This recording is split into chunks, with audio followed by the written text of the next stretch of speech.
Welcome back to the Samsara Report, where we explore ancient spiritual traditions and how they can help and impact us in our modern lives.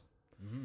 We did a podcast last week where we spoke about psychedelic experiences, and it is a really broad topic. So we felt like a follow up podcast was needed. And yeah, we had some things to share. But how's your week been leading up to this? It's really tricky. I never quite know how to answer that because on the one hand, I feel upset that the week passes by as quickly as it does, but more upsetting than that to me is that I'm glad that time is passing quickly Mm-hmm. when I know ultimately the real commodity is time. But when the week is stressful, as you and I were both discussing before the pod, it's the first quarter now, and everyone's doing their taxes, obviously, including us. And the organizations that we work with are also doing their own like internal audits and Yeah. so on. I wear a few hats in my job, and so there's the responsibilities multiply for each of those roles. And then because I work in the mental health field, all of the people that I work with are also working on their taxes and so on, and are understandably stressed in some areas. So like the whole thing kind of snowballs, and so my week has been a lot of just working with that, as I know your week has been similarly stressful. But Yeah. actually, maybe I'll let you use your own words for this. How was your week? No, yeah. I mean, it's been a little bit of a broken record when we discussed this recently. Just Mm-hmm. been really exhausting and tiring weeks, but Mm-hmm. that's just obviously tied to work schedule at the moment. Like I mentioned to you, I came back from our India trip early just to kind of get on top of some of the stuff that was going on with license renewals for some of the work that I do. And yeah, now most of that is done. There's still a little bit coming in April, but Mm-hmm. yeah, it feels like I'm over the hump of it, which feels Nice, good. nice. And we had a chance to kind of just relax. Me and my wife, we went and watched the movie last night. Got to see the new Ryan Gosling movie, Project Hail Mary, which was interesting and just pretty good. Like I had low hopes and stuff. Didn't really have high expectations, but Uh-huh. came out of it. We were entertained throughout. And IMAX experiences generally are a little bit more, they pull you in better, Yeah, and okay. so that was good. But yeah, we're just kind of looking now at the days getting longer and hopeful that we'll get Oh, out thank into God. the warm weather soon and do some Mm-hmm. camping and stuff. And that's always kind of what we measure a year by is Uh-huh. how many times we got out camping. Oh, I see. And like, I think they think we're now sufficiently normal. So yeah, thank you. no, yeah, Yeah. no, that's legit though. I'm actually, Yeah. No, that's I hear you, man. I do yeah, think it's absolutely necessary. We all experience those moments when you sit down and you have the first campfire. yeah, If hopefully you have the means to do so. yeah, Obviously, now that we're getting towards spring, usually a campfire ban is now in effect. So, but if you bring your propane one, just the first fire, even that, even though it's false, it's still one of those moments that makes you think like this is part of what it's about. It's working so that you can have a moment like this. yeah, exactly. Couldn't have Yeah. said it better. And just staring at the fire. Mm-hmm. Usually we'll like cook up our meal, like have our dinner and stuff, and Mm-hmm. then after that, like we'll sit down, make a big fire, and throw on some music. And usually we try to find a place that doesn't have cell phone reception, so we'll actually Mm-hmm. download like a few albums that are choice albums of ours, Mm-hmm. and Mm-hmm. then just kind of sit there and try to zone out. Yeah. And in other situations, like if my wife and I were, sitting at a restaurant or sitting somewhere, we take it as a moment to kind of share and like speak about things. Right. But we have a mutual understanding. Even the doggo Shedu has a mutual understanding Uh-huh. that we just kind of sit there and quietly stare into the fire and let our minds wander. Mm-hmm. And Mm-hmm. there's a lot of therapeutic benefit to that, There is. So I would agree. and it's unfortunate that a lot of people that live in BC, like especially East Indian immigrants that have grown up here, Mm. they don't actually go out camping that much. Yeah. And I tried telling them, it's something that you should take advantage of, considering the price of living, the cost of living in British Columbia. One of the major benefits is the access to nature, the access to, Mm-hmm. amazing beauty around us. Right. And, the new immigrants that come from India, they actually come here and have this curiosity, so they Mm-hmm. go out into the wild and Right. they'll have, you know, mushroom trips out in nature and like you know, they'll describe this kind of experiences that they have, Right. and their appreciation for British Columbia seems to build even more. Mm-hmm. And so just hearing it from them, I end up thinking to myself, you know, I wish that locals here had a little bit more of an experience with it. Yeah, I can also understand. It's this sense that this is additional, this is extra, this is luxurious. I have to focus on what's right in front of me, what's pragmatic, Yeah, and obviously, then by definition, like you're not going to recognize like no, this is what it's for, this is what it's building towards. yeah, But I can also understand the argument people make where they just regard camping as a pain in the ass. I can very easily understand that. yeah. Booking the place, driving out there, if you got kids and they're screaming, like it's With I've been kids. camping with little kids before. Yeah. I've gone with my partner in the past, and kids were present, and they're lovely, they're very very funny. um, But they're a handful. Yeah. they are, and they're inexhaustible. So yeah, I can easily understand how people might not take to it in quite the same way, but I do agree. I think once you have that first experience of watching the mist descend over a lake, Yeah. and you can hear ravens, and you see like a proper sunset, or you can see a proper night sky without any light pollution obscuring the stars, It's it's insane. it's otherworldly. But right, as you mentioned, there's people that do partake in, you know, psilocybin mushrooms, or they might do LSD Yeah. to enhance that experience, to deepen the sense of connection. Mm-hmm.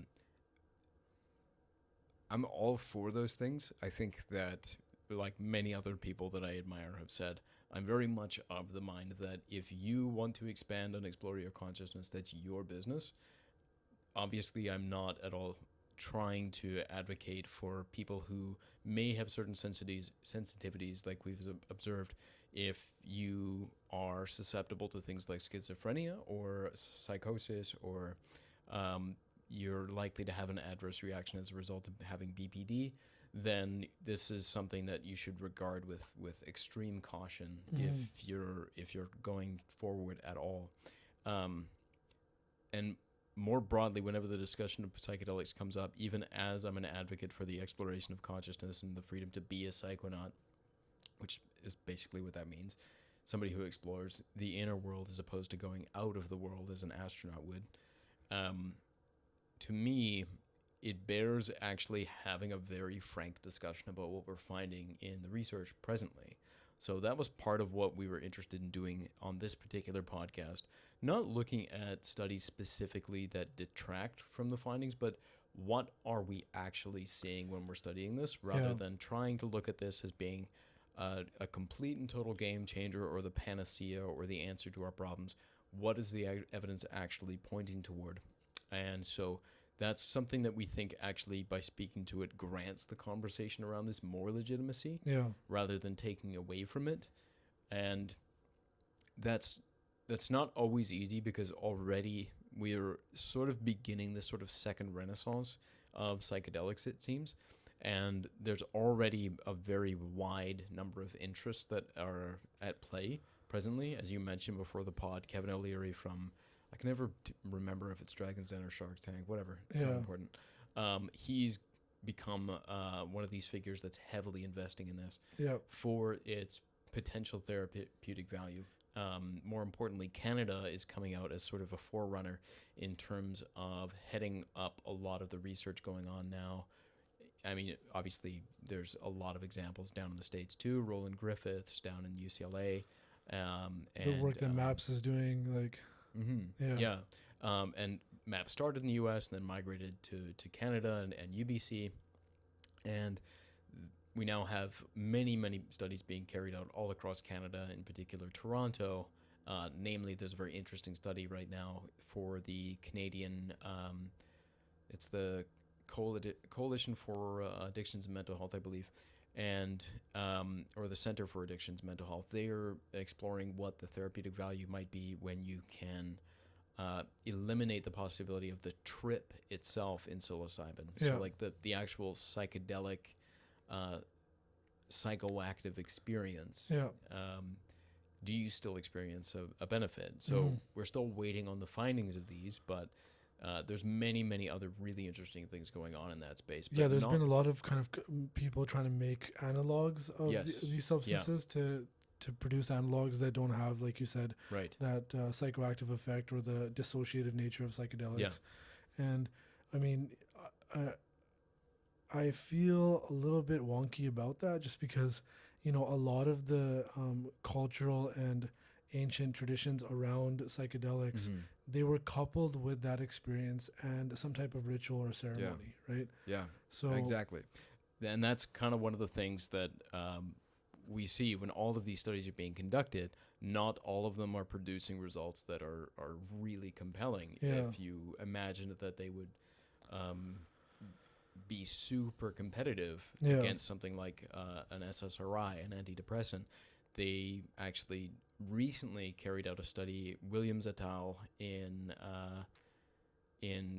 this year actually, recently published their findings were in, as we were talking about, a study where they compared two different groups, groups of one group that was getting psilocybin assisted therapy at the 1 week, 3 week, and 6 week time period, and there was 249 individuals in that group, and then they compared it to the findings of giving SSRIs to another group of over 7,000 people, I believe it was. I don't remember the exact figure, but they were also getting SSRIs at the same 1 week, 3 week, and 6 week interval.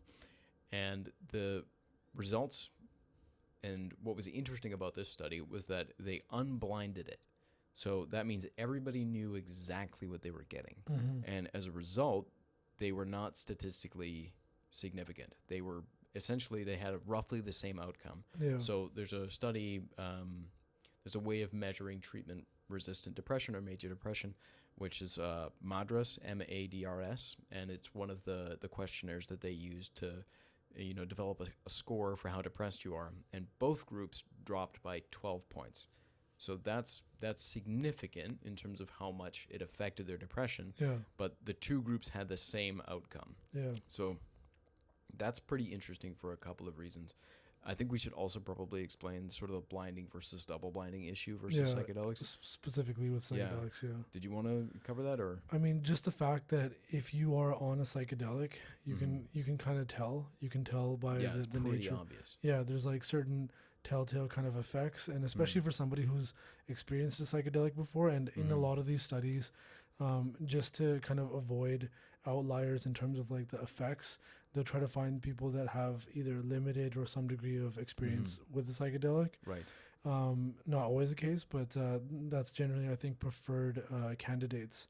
And so when you are feeling these effects, when you start getting these yawns or Mm. when you start getting, like blurred vision a little bit, these are often telltale effects of psychedelics. So it's harder to establish a blind in studies with Mm. psychedelics because it's much more Right. obvious. Can you say what a blind is though for our listeners? Essentially, like, uh, a situation where a person doesn't know what it is that they took, Mm-hmm. and they can often be somebody who's not actually given any active substance, Right. right? And Right. you're trying to understand if you're trying to understand if placebo is having an effect on the trials, Mm-hmm. also if the way that the actual studies are being structured or conducted, if that's having an effect. Mm. So you're basically trying to account for error in Right. it, right? Yeah. So to your point, as you just mentioned, it's the term we use for ensuring that the people that are in the experiment don't know what treatment they're getting. Mm-hmm. It could be a technique, it could be something physical, it can be a drug,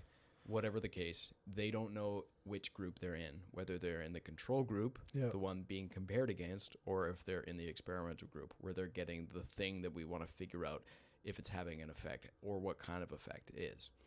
And we also use double-blind experiments, which is where the researchers themselves and the people participating don't know which group is which. Mm-hmm. And they have a system for determining what the results are after the fact, but that's done for the effect that you mentioned, which is to try and make sure as much as you can that the research itself, the study design, is not having an effect on the outcome. Yeah. And so the tricky part, as you mentioned with psychedelics, is that it's pretty obvious. Yeah. If you've gotten like, vitamin B versus psilocybin, I mean, granted, unless it's a microdose, you're usually going to notice for all the reasons that you mentioned. They wanted to see in the Williams study if people knew exactly what they were getting, if they would still have the benefit. And that wasn't what they found. Yeah. So that says a lot of things. But we should also say, and we were kind of discussing this as well, that there's still more work to be done on that. And to me, there's a couple of things that stand out there. Just for starters, the psychedelic group was small. It was 249 people versus over 7,000 people getting SSRIs. Two, part of me, like, I do recognize the utility of comparing them, but there is a sense that it's also like apples to oranges. They're very different substances. They're used in very different ways. Psilocybin, for example, you're doing one big intense experience over a long period of time versus SSRIs, which are likely taken daily or a period of weeks, months, sometimes years. So quite different. And the settings are obviously very, very different as well. Yeah. As you mentioned, this is a book that I recommend to our readers. It's a bit of a tome, but if you are interested in psychedelics, One River by Wade Davis is the story of essentially the history of ethnobotany and its exploration and research down in South America. And he does it from more of a narrative point of view, but he meets many, many different tribes and explores many, many different plants, and not all of them psychoactive, but some of which are. And in every instance where there is a psychoactive effect, the group that is aware of these properties is accompanying it with a ceremony, with a ritual. So that's something that we do sort of have here in the West, where in North America, we do have like a set and setting that goes into this for ketamine-assisted therapy. There's music playing, you have eye masks, you're sitting with people, typically at least two people, who are working to ensure that you're safe, you feel comfortable, etc. So that is its own kind of ritual, but it's obviously got some differences to that of, say, like the ayahuasca ceremony. Beyond that, there's also the question to me of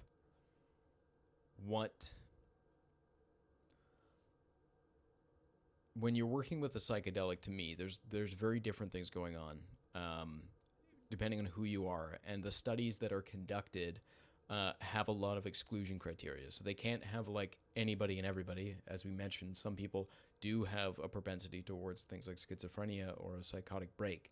The Williams study excluded people that have those genes or that history that would indicate that they might have a break. They excluded people that, if I'm not mistaken, had like reported high anxiety or significant suicidal ideation or made a major attempt. So yeah, the exclusion criteria is necessary to test an effect, but it also has a downside, which is that you're no longer getting a very representative population to work with too. Yeah. And for that reason, to me, and maybe you can tell me if you agree with this or not, that changes the effect size by quite a lot, because if you're working with people that are more or less, they're a little bit depressed versus somebody that's had a really rough go of it enough to want to consider some pretty drastic outcomes. Yeah. That antidepressant effect is going to be pretty significant.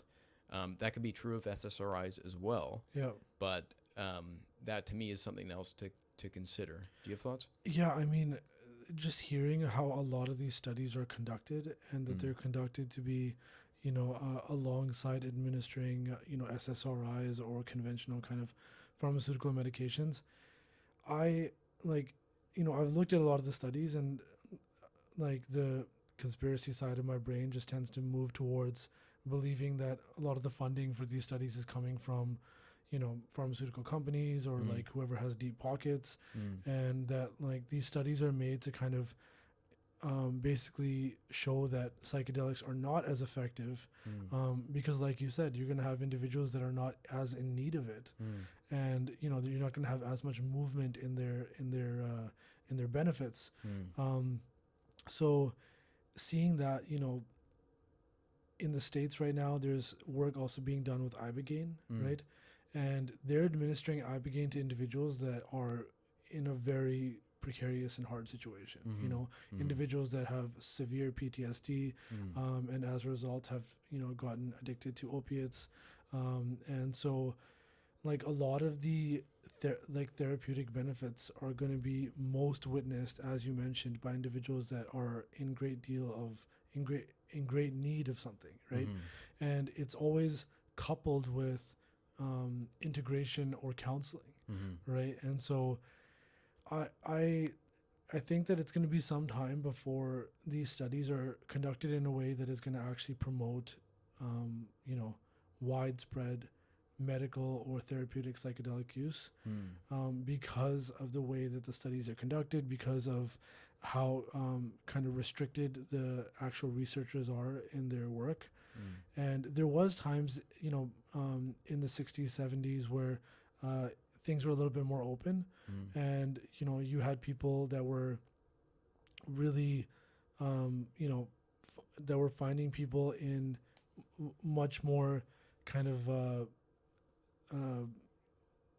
dangerous places mentally, in terms of like people that were having suicidal ideations, having Mm-hmm. severe depression, and you know, all of these issues. And those were generally the individuals that were brought in to be like, you know, researched with, or like used as like you know, clients in the research. But yeah, it's I have so much doubts about where the direction of the current research kind of bubble is going. Mm. You know, I think that a lot of it right now is to just discount psychedelic benefits. I'm As you're speaking, it's helping me to think about my own approach to this sort of thing, because I hear what you're saying, but I'm also imagining, like, yes, to your point, a lot of the existing infrastructure is at least influenced by the kind of funding that's currently going into it. Obviously, with respect to like testing drugs, a lot of that infrastructure might come through pharmaceuticals, That's etc. kind of the nature of the game, right? But a lot of them do also come from government grants and bodies that are at least somewhat removed from that. And even as the infrastructure's there, there's a pretty robust scientific community that's had interest in this for a long enough amount of time. Can I And push then, back there? but sorry, let me finish just one more point, and then by all means. But then there's a compounding factor, which is, you mentioned Kevin O'Leary is getting interested in this and investing in this. And I know that there's been an effort by pharmaceutical companies to look at the value of these things to see if they can also capitalize on this. And if they recognize that there is like a financially viable outlet here for them, they will also invest. And so that will actually bolster people's ability to actually compare pharmaceuticals to psychedelics, for example. So it comes down to which psychedelics you're speaking about too. Mm-hmm. If it's synthesized psychedelics, Like analogs, yeah. or if it's LSD, or if Mm. it's DMT, Mm-hmm. as opposed to being something like psilocybin Right, mushrooms, which is much more difficult to patent, for example. much more difficult to patent, and you can make a grow kit at home for very cheap, Mm. right? So these like, and you were saying that funding could potentially come from government agencies, Mm. from governments themselves, and grants. The Which most of the studies that are being conducted in Canada did come through government grants. uh, like, if we're talking about the States, and Canada is like, you know, like a younger brother of the States in a lot of ways, in the way that we do things. Mm. The lobbying arm of big pharma Mm. is huge. Right. Like, it is very present in Mhm. the halls of parliament, in the halls of Congress in the States. Right. They're all over the news, Mm. right? Like, in a lot of countries in the world, you can't actually do ads for pharmaceutical products. Yeah. In the States, I think it's 70% of ads are Is through pharmaceuticals. pharmaceutical companies. You know, like all Yeah, these shocking number. Abravex or whatever company names Yeah. they are, right? Right. And like, so the power and the influence that they have, Mm. I think you need to kind of look at it as being akin to almost like big oil.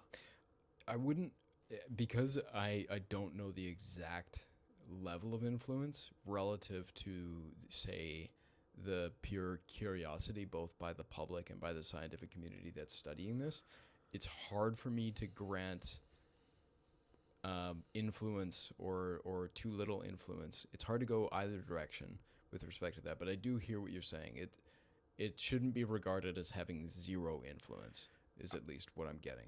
You talk to MAPS representatives like Rick Doblin and all these individuals, and they talk about how difficult it's been to actually bring MDMA forward for research, Right. and bring forward all these different substances.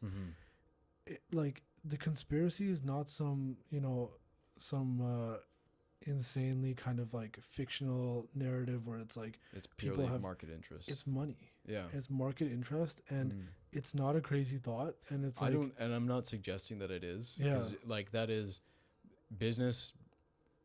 You can do well in business if you either blow the competition out of the water with an insane product, or if you kneecap the second best producer of what it is that you're producing. yeah. I can definitely get on board with that.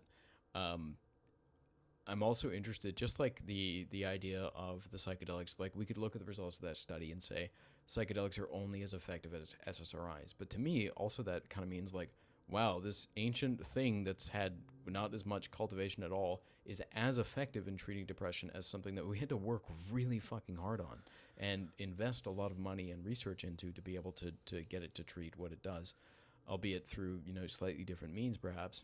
But so too with respect to this sort of thing. It's that progress has been made at all is encouraging to me, even if it has been difficult, because I do think the groundswell of curiosity is significant enough. It's going to take work. As you mentioned, Rick Doblin's had his hands full. He had to basically dedicate his whole life, ironically, selling MDMA to be able to pay for the legal fees associated with making himself capable of standing up to it. Yeah. But that also shows me that it's not a hopeless fight, and in some ways might even grant this sort of thing legitimacy. It might grant a legitimacy, but like you said, if the like the study results are like similar, then because there's established companies that exist developing SSRIs and things, Right. the public will look at which product looks more developed and tested. I think maybe they will, and that's why more research needs to continue. Yeah. But the obvious outcome, maybe it isn't obvious to me, but like the general public is concerned with the bottom line, that being effectiveness. And if you can have the same outcome of something that you're using much more sparingly, that you can grow yourself, that you don't have to have an ongoing subscription fee paid to, i.e. medication fees, you can get this from using psilocybin every 6 months, for example. That is a huge effect and so much more cost effective. You would think that, but let me point to cannabis in Canada, right? Sure. So in Canada, cannabis has been legal for a few years now and stuff, right? And now that it's become legal, there isn't more people growing for themselves, right? They now go to stores, Right. a lot of people, and like the convenience and like the kind of Right. the quality All the assurance that marketing and the comes, packaging and the and the quality assurance, assurance that comes, right? Right. And so it's it's not necessarily the case that and it like I don't believe that it would generally be the case that if, for example, mushrooms were given a lot of validity, that people are going to instantly start growing for themselves and start doing that. I think it's going to be a multitude of things where people will rely on a very similar model. But for those people that are not interested in doing it on a regular basis or a more regular basis, if it exists as something you could buy at the store and then use every 6 months, that's still more utility than having an ongoing fee paid for medication that you have to take daily, not to mention the effects that it's having on your system, your kidneys, your liver function, etc. I've been really amazed to see how mushrooms are coming like into the storefronts in Canada. Have you been to a storefront at all with these? No, I've not visited them, but I'm aware of it. Okay, so there's quite a number of them in Vancouver, and some of them are, flat out the name of the place is Mushroom Dispensary, right? Right. And so I went into a few of these establishments. I had a friend that wanted me to grab some. He said mushroom beers, and I was like, mushroom beers, and so I went into this place. That must be the terminology, the colloquial term that people use, whatever. But it's basically like it's like a soda, right? Really? And it comes in bottles, right? Yeah. And all of the bottles that were there were made using Golden Teacher, which is just kind of like one of the more widely used and widely Cultivated. Yeah. understood Yeah. mushrooms, right? Sorry. So this is like consumed. How does it? How do people use it? You just drink like In like a public setting, or like you do no, this at home? Yeah. Okay. It's like edibles. Then you take yeah. it home and. All right. I was imagining like an impossibly like disorganized bar scene where nobody could stand up. Okay, well that exists also too. I can imagine. There is the cocoa dispensary, or the coca dispensary, and they actually have coca leaves Right. that you can chew like in the bar setting, Right.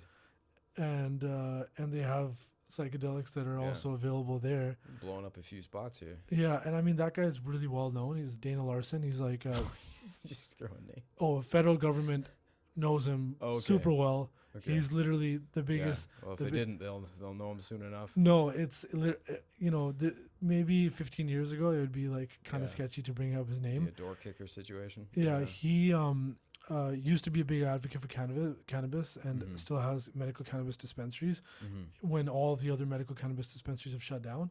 But he also started these other dispensaries and basically is trying to make the argument that like a lot of these substances Right. should be available in a clean version of them Right. to the public so that they don't have to rely on sketchy sources. I see. So it's a bit like his is similar to the Dr. Carl Hart argument, whereas anybody should be able to explore anything provided it's done safely, carefully, for the pure curiosity of it. You need no other explanation. Exactly. I see. And the federal government knows about his locations. Mhm. They've raided him a few times, Right. but then allowed him to continue business the next day. Yeah. So it's not really like damaging him that much. Yeah. In there, he's selling peyote. Wow. He's selling Really? MDMA. Because that one's peyote's a tricky one. Yeah. Harvesting that is it's scarce. And Yeah. It has a traditional backing to it that relies on it. In a lot Yeah. of ways. So there's peyote. Yeah. There's Or NDMT. is that San Pedro? Anyway. Yeah, there's Same NN. mescaline. Yeah, mescaline. There's NN-DMT. There's 5-MeO-DMT pens. You can get like the isolated powder form of it to vaporize and stuff. Yeah. And it's there's LSD at the store. Wow.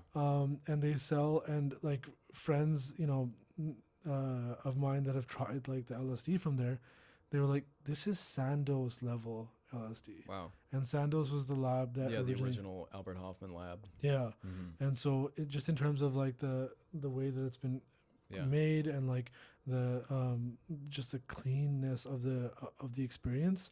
And so seeing that has been really interesting. Yeah. It's at the same time there was a guy also in Vancouver who became like popular because he was giving out like cocaine and these things, like a separate guy, Yeah. and he was basically saying same argument that Yeah. rather than people overdosing on the streets, we should give them a clean supply. Right. And I heard that he actually ended up overdosing. The guy that was running it. It was running it like a food truck. Wow. And so Yeah. it was really getting a lot of attention, and his packaging was becoming like famous for the way it looked and stuff, right? See. But seeing these like mushroom dispensaries, walking in, and I stood there for a bit just before like I asked the teller any questions, and I watched customers like coming in.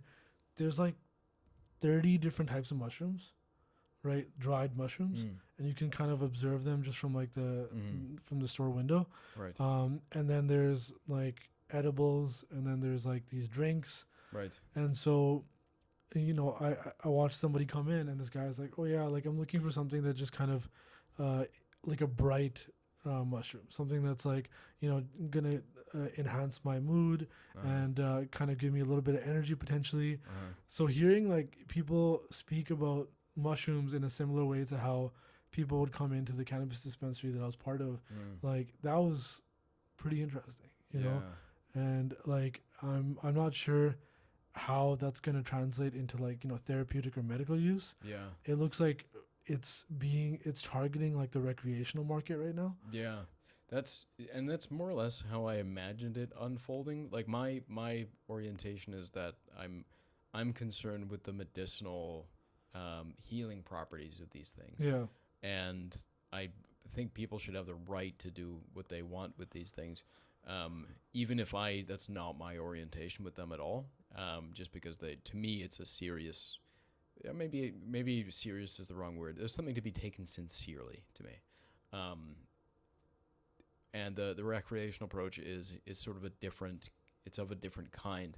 Not that people shouldn't have the right to do that, but that's interesting. But anyway, my idea was that it's gonna go 6 ways from Sunday, I think, where there will be a massive commercial market for these things for all the reasons that you mentioned. Yeah. People hoping to just enhance their daily experience. There's going to be hopefully more therapeutic potential for these to work with people that are finding it much more difficult to reconcile their past, for example, to sort through the PTSD they might experience when other methods have been exhausted. Like that's my main concern, but I can imagine it going every different way. Maybe it'll become more and more incorporated with the sort of religious communities, as you know, for example, the Wow. ayahuasca church down in the U.S. that Yeah. couples ayahuasca with the Christian community. You know, so I can imagine it going like every different way. Obviously, this topic is huge, but in my head right now, I Mhm. was just thinking of bringing up like religious experiences with psychedelics Right. Yeah. and with these. Do you mind if I just like Yeah. quickly? By all means. So it was actually after a DMT trip a few years back that I had a very intense DMT trip. Essentially, like even going into it and thinking about it is still intense for me. So I at the time was trying to like kind of facilitate DMT sessions for other people that were dealing with depression, anxiety, and all these kind of issues. And so I was trying to stay familiar with it as much as possible. And so I was having regular sessions, like, you know, by myself, not in a party setting, just at home. And I would use a mantra, like the mantra that is used in Sikhism, as a transitionary like kind of technique, going from like the sober state into like the fully kind of breakthrough point. And so as I was doing it, I was like doing the mantra like in my like out loud, and then instantly I'm like warped into this other plane, and I see all of these elves in front of me. And elves are often described, you know, these elfish like creatures. Terrence McKenna Mhm. talked about them as Yeah. self-inflating basketballs, I Yeah. believe. The entities. Yeah, the entities. And so they're standing in front of me, and I continue doing the mantra. Mhm. And as I'm there, I see this ethereal form of myself, like, and out of that is like, there's like this, like water coming out, this liquid, and it's coming out in like a stream, and then it becomes like a floating puddle in the air in front of me. Mm. And so these entities are taking notice of it. And after I would finish like the mantra, in reciting it, one mantra at a time, I would tell them, I'm like, this is for you. You can take this puddle. And they'd run up and grab the puddle and then run away, right?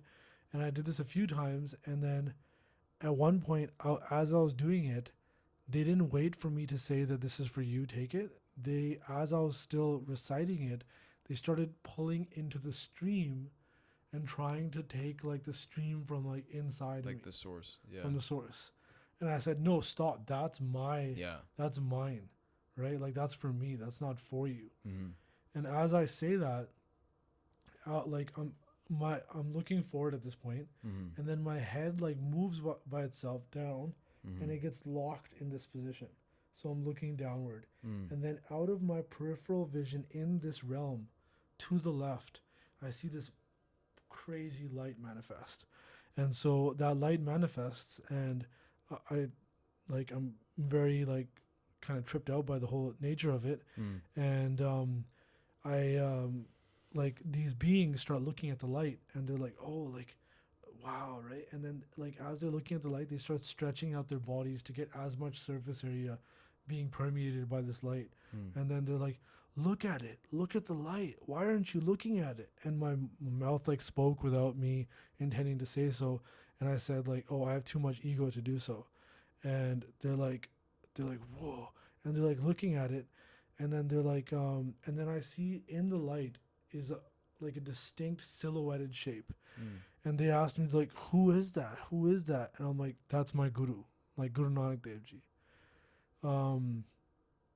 Immediately as that part of that trip finished, I came out of it and I was just crying my eyes out. Like it felt to me like a tangible experience where it doesn't matter where I go, which realm I go to, which place I go to, his presence there is always like, is always there. And so I came out of that and I thought about it. I meditated on that experience for a few weeks. And then like now it's been like a gradual kind of, and I thought psychedelics would have taken me away from religion. That was always my thought, especially when we were living together and just kind of like, going through difficult times.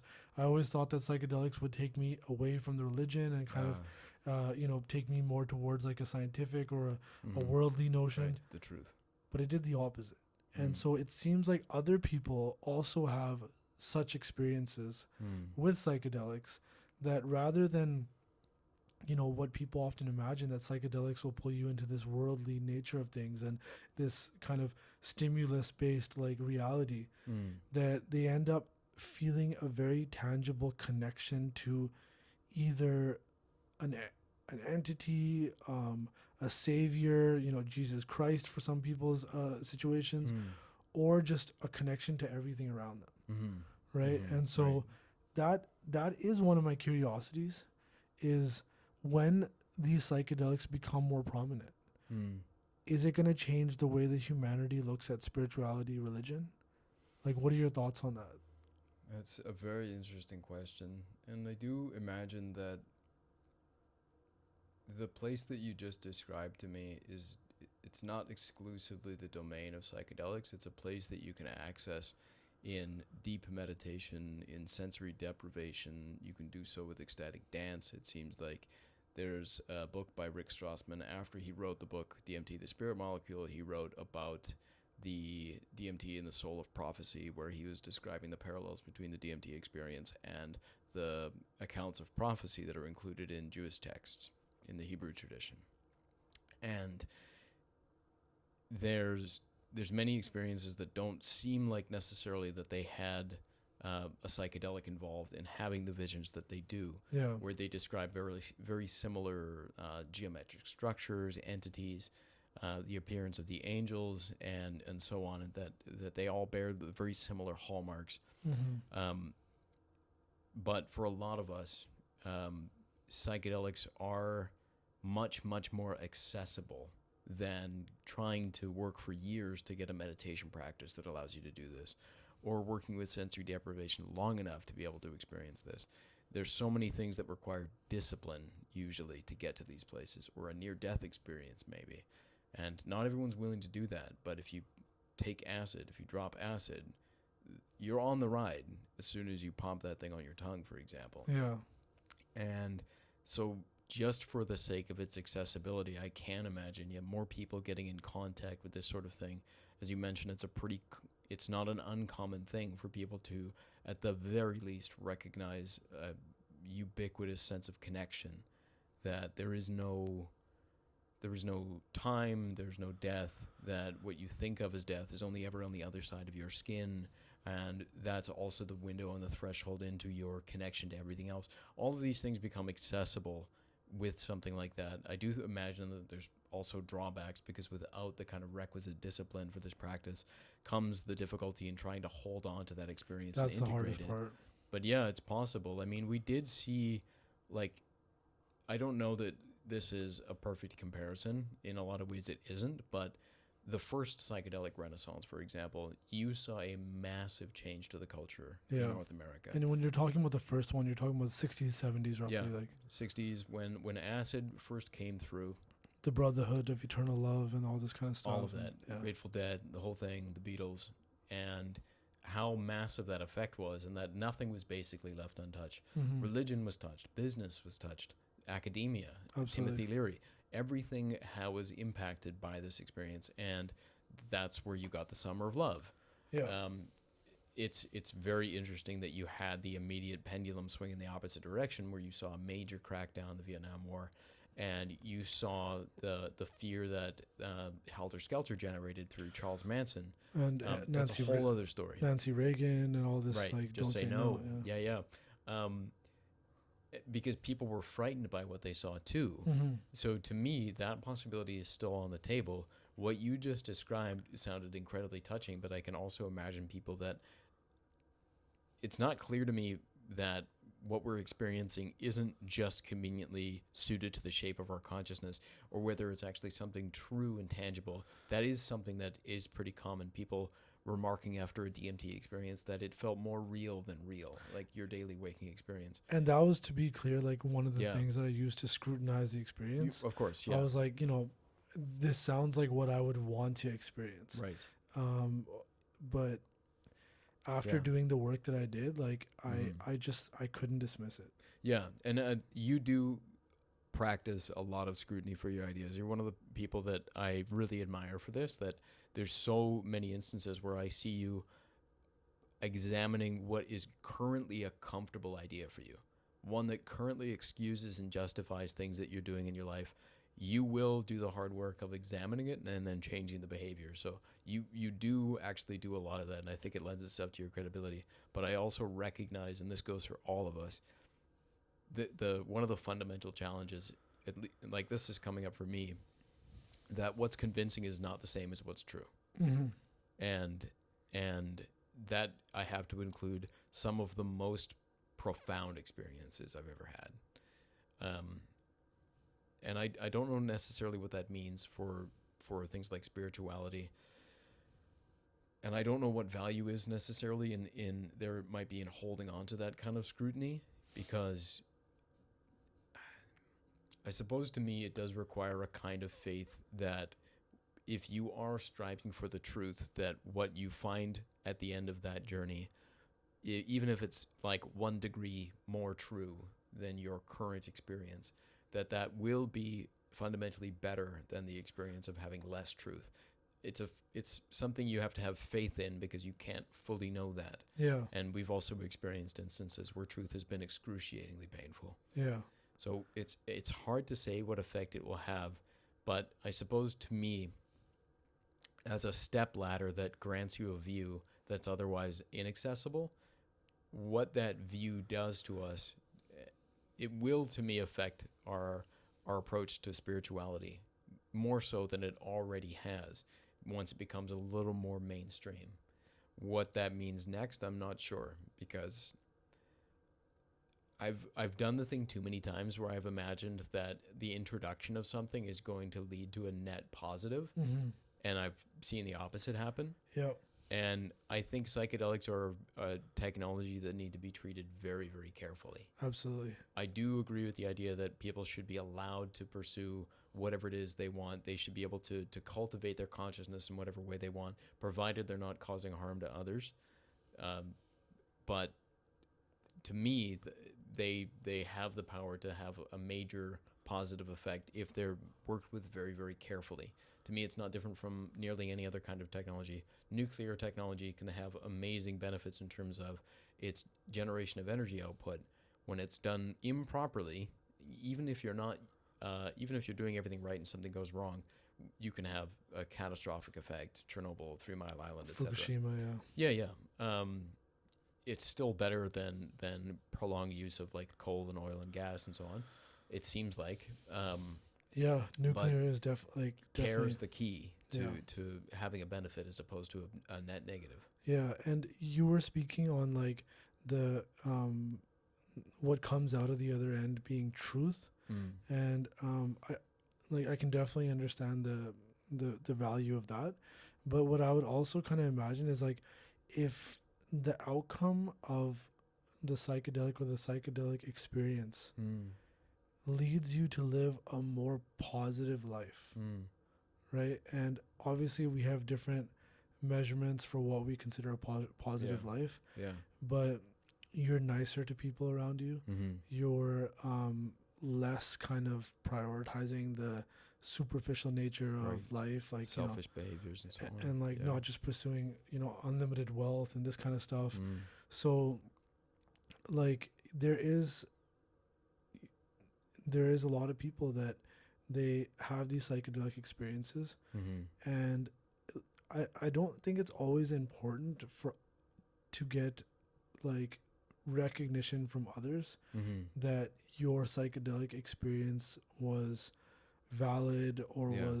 wasn't purely just a subjective kind of projection. Yeah, I agree wholeheartedly. Yeah. It's about what is important to you in that experience, and you also highlighted another point, which is that um, even framing it the way that I did kind of obscured how we're actually navigating this experience, and that using the mind, or the one that we use most of the time, the conscious mind, to navigate this, uh, that's flawed as heck. I mean, that was most of what I studied in university was biases and heuristics and the shortcuts the brain takes to be able to try and perceive reality. And that much more than perceiving it is you're taking in this very compacted and compounded and contrived format such that your other systems can respond to it and use it rather than actually perceiving reality as a whole, because that's too much information. So that mind it does have its uses, but it's not the whole truth. And there is an intuitive way that we approach things. There is a validity to emotions. And I do agree with what you're pointing towards. And you can correct me if I'm putting words in your mouth, but it's this idea that you can't know enough fast enough to be able to navigate what we think of as life. There is an emotional quality. There's something deeper than that that's allowing you to engage it in a way that's meaningful, in a way that matters. In a sense, in another word, it's faith. And I don't like using that word, but anytime you have to act or think or proceed without having full evidence of doing so, you are kind of acting with faith that hopefully you're moving in the right direction. And if something you can experience deepens your courage in doing that with care, with compassion, so that hopefully you're not having a negative effect on somebody else, then that is valid whether or not other people can, visibly point to things for you. Exactly. Okay. Yeah. And I also point to some of the preliminary mushroom and psilocybin studies that had been conducted in the past. Mm-hmm. And what they found was that when people were given mushrooms and then given it in a proper setting and kind of questioned about their findings and integrated after the experience, that a large majority of them described it as the most profound experience of their life. Yeah. And so to just provide a very profound situation for somebody, I think can really change the direction of their life. Yeah. Reintroduce them to a sense of awe again. Yeah. And just kind of take away the nihilistic kind of nature of the brain sometimes. Yeah. And so and the takeaway for me is never that everybody should do these, right? No. It's just that we are living in a world where, as the world becomes more industrialized, more developed, quote unquote, right, we're seeing more issues of depression, anxiety, suicidal ideation coming up. Right. And so it's an unfortunate kind of side effect of this capitalist or kind of, money-based society that we live in, that people are developing more cases of being unhappy with their life. Yeah. And, we look at tribes that have a little bit more of reduced amount of goals in their life. They're looking for their next meal. They're looking for, developing their shelter a little bit and doing whatever. They, from the studies that people have conducted in South America and Africa, they've seen less instances of depression in those societies. Right. Just because, there's so many things you can point to, but for some people, they say they don't have as much free time to just sit there and dwell They're in staying occupied. Right. But also part of me wants to be like, you can't miss a PS5 if you've never used one. Yeah. And then with this new introduction of Neuralink to this Amazonian tribes, did you hear about this? No, I didn't. So Elon Musk went and introduced Neuralink to a bunch of these actually perform the procedure for Neuralink? I'm sorry, I forgot. It's Starlink. Okay. Yeah, so that would have been a very different situation. Yeah, I would imagine that would get a little more press. He introduced Starlink to a bunch of these, because it brings internet access to places that would never have it. Right, Right. right, exactly. And so within like weeks, Yeah, the youth got completely addicted to porn. yeah. Like, I'm not shocked that and like gooning goes up by 900%. I can't believe you just said gooning. That's totally. No, the algorithm. Come on, look at what we're discussing now. The algorithm was never going to pick this up. No, just surprised to hear you say the word. But I only recently became aware of it, and don't look it up if you don't know what it is. yeah, there you go. But like the fact that, they not only got more into, pornography when it was not present there at all, they also started looking at, products. They started looking at things that They in the Amazon. They went on Amazon. Is that what you're trying to tell me? basically, yeah, and like started looking at like, clothing that's really Yeah. popular in the world, Wow. and brand names and all this kind of stuff, and they started like asking for access, like to Wow. products. So, and when you have access to these type of products, Mm-hmm. often comparison is a thief of joy, and you'll end up comparing what you have to others and wishing that. And to me, like that Yeah. just leads to down that steep well, Yeah. right? He And- introduced the Joneses. Yeah, and so like perhaps those societies, which is really interesting, that's where a lot of these ancient psychedelic traditions come from, Mm. is from tribes that were like quite isolated. Right. And so, my imagination is that they weren't using it for the medical benefits. This was far superseded that, actually. Yeah, so Yeah. they were using it for like the soul journey aspect of it. Right. And the deepening of an understanding of how one composes themselves in this form. Like health is part of that. It's a component of being aligned properly to this. Yeah. Yeah, rather than the way that we're using it, which to me comes back to the study itself. But there were so many other points that follow from that Amazon thing. That's nuts, and that Yeah. strikes me as like a human rights violation, to say the least. I think it was in the Amazon as far as Yeah. I remember. I'll have but to look into that after this. yeah, it was basically like a very isolated tribe. Yeah. Right. And he like felt like he was doing them, good by basically like giving Yeah. them access or whatever, right? For Right. emergency purposes, like if something happened and like Yeah. they needed help or something. Yeah. But He gave cell them phones. he introduced them to the insanity box. Yeah. Wow. There's so many parallels to that. Like when they introduce like the Western diet to people that have never experienced this. You know, Yeah. they've never experienced bacon wrapped cheese before and sugar and wow. That's not great. But Um, on that point, if we could stay on that all Mm. these ancient tribes, Right. they weren't doing it to like battle against depression, like No, as no, much no. as we like hear Mm-hmm. from like the culture that brought ibogaine or the culture Right. that brought ayahuasca. Yeah. Like it was, in a lot of the situations, it was part of the coming of age ceremony. Yeah, there's many instances where they would work with these things, and you're right. There's in the book that I mentioned, One River by Wade Davis. Yeah. There's only one plant medicine that they use that's like a Hail Mary, like the way I worked with ayahuasca. To me, as a Hail Mary, I had exhausted all conventional and non-conventional treatments at this particular point to work with depression and a few other things, and ayahuasca was like the last ditch effort for me. But Which I still hold as a very courageous act. to me, it was pushed by desperation. But as you much went as- back. I did go back, yes, but there's only one instance that Wade Davis describes in the book that has a similar kind of MO as the Hail Mary for the people when nothing else has worked to treat the disease, and that was Datura.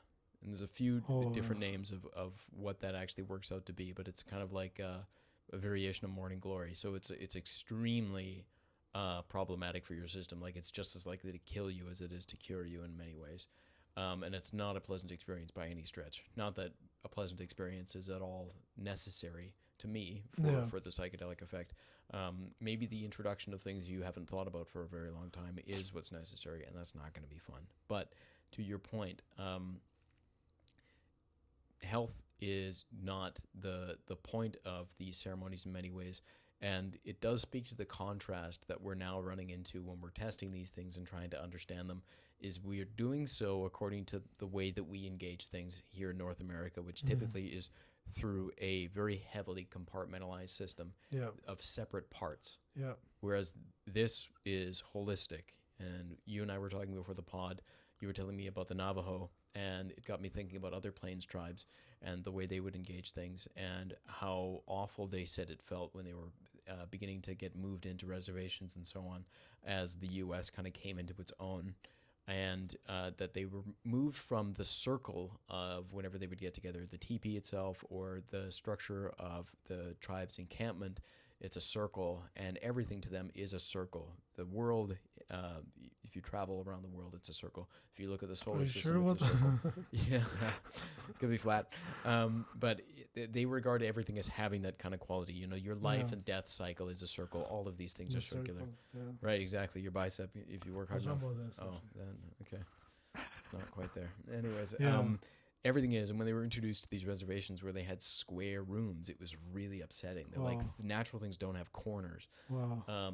But that really speaks to that idea that I do want a world where we're able to take the best of both worlds. I don't regard one as being poisonous and the other as being like this golden reality that we should always have striven for.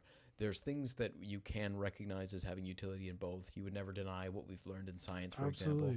But anyway, I don't want to get too far off of that, but I do think that point of recognizing the interconnectivity as being necessary, especially for using psychedelics as part of a therapeutic treatment, you can't do it in a way that's totally compartmentalized from the rest of your life. It in a lot of ways, depending on how you're working with it,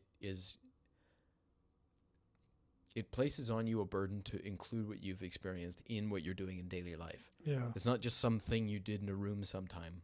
Now you have to work with that meditation with whatever gratitude or the recognition of others as being suffering beings, just as deserving of care and love as you want in your deepest hour of need, etc. Those things all get incorporated. They're not left on the wayside. I've had times with mushrooms and they often have this kind of mischievous kind of tone to them. But you know, I had something really intense going on in my life or in my head, and I went into the trip just thinking like, don't bring that up, like you know, right? And it's like they would, as like I would hear these kind of tangible voices manifest in my head or my consciousness, they'd be like, oh yeah, like so like today we're gonna talk a little bit about this, we're gonna talk a little bit about this, and we're also gonna talk. Yeah. And I was no. Yeah. I like, specifically asked you not to. I'm like, no, please. Like, honestly, I don't have the energy. I don't have the resources. And they're like, we'll give you the energy and the resources. Well, I'll give you something to cry about. Yeah. That's what they're saying. But we're going to talk about that. Yeah. And I'm like, yeah. So, like, and that part of it was always one that made me kind of step away from the notion that this was my self projecting this experience. Is like, I was in like before the trip started, I was 100% not willing to talk about that subject. That's very interesting because the mushrooms are essentially saying your self-preservation is killing you. Heavy, very heavy. That might be a great point to put a pin in this podcast. Yeah, too. I think you kind of hit me with that one. So. And you're right. Like this. To put a pin in it, this also means that there's much more to be discussed. And I think this is a topic that's going to be worth continuing to review because the evidence is continuing to unfold. And in both directions, what we learn about what occurred in the past as well as what we're understanding now in the present, both are changing and both are worthy of discussion because they have massive effects, I think, for the world. And I think when we began recording, we were the hope was that, we would kind of eventually come to a similar kind of understanding on points. Yeah. But what I value in these conversations now is when we're kind of debating on something or we're trying to understand where we might have bias on something. Like that is where, like when I leave the podcast and I actually have some residual feeling from it, I think it comes from the more conversational kind of debate part of it. And I enjoy it. Yeah. I hope you enjoy it. You couldn't be more wrong. And then thirdly, I hope you guys are enjoying it because, obviously, we're not trying to be like the typical conservative versus liberal kind of cross debate No, going on. false dichotomy nonsense. Yeah, like Yeah, we're not trying to do that, but at the same time, we have different minds. We have separate experiences, and we do enjoy talking. So as it's you might have noticed yeah, after an hour. Yeah. and I've mentioned this in the past that even before we start the podcast, before we press the record button, Mm. we have at least 45 minutes to an hour of just discussion about Yeah. what's going on in our lives, how we want to approach the podcast, Mm-hmm. what points have come up in our life experience in the past week. So this has started now in the last 2 or 3 weeks to really have like a therapeutic effect on me now too. Mm-hmm. And so I hope you guys benefit from these conversations. Even if you're not getting new information or getting new insight, just kind of, being present in the room and, Mm. your presence is felt, even though, this isn't a live, we edit this and then we put it up in a few days. Just when I'm talking, I often feel like I direct my conversation a little bit towards you guys and then Mm-hmm. towards Graham.